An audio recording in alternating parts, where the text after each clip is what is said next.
Channel को जितने भी भाई हैं हमारे, ढेर सारा प्यार आशीर्वाद दीजिए, खूब लाइक सब्सक्राइब शेयर कीजिए और खूब आगे बढ़ाइए। इस पे एक से एक चीज़ मिलेगा आप सबों के बीच, तो सबको प्यार दीजिए।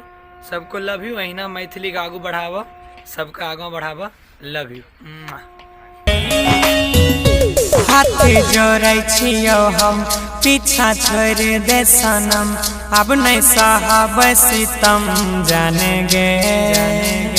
देख गेला ही जखम, नहीं लगैली मारा हम, भेलै जिंदगी बेरंग जाने गे।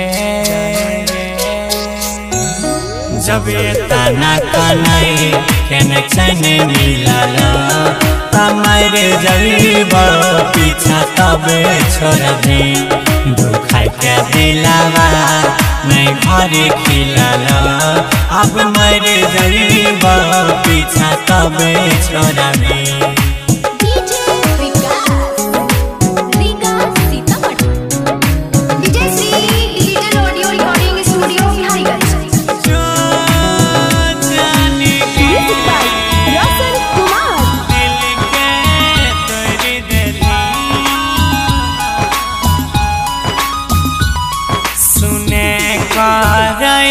छही जाना केना दुसे मन नहीं करै छै, करै नहीं दिल से गजदारी, कुसमना आब के लहरै छै।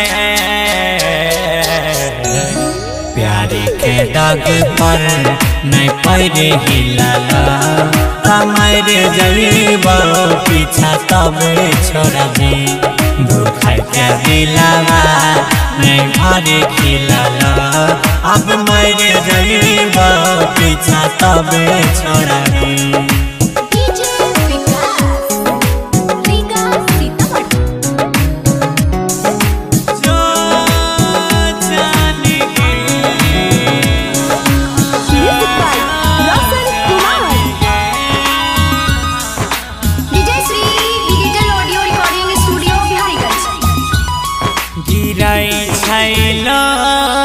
अखियाँ से तोरा नहीं भाल है तगे, बालम संग में रह नहीं सकभी, जीवन नहीं सफल है तगे। गौरव अजय के लंग नहीं दिल की कला, अब मर जब पीछा तब छोड़ दे। अंकित के कनै कनेक्शन मिलल, तमर जब पीछा तब छोड़ दे।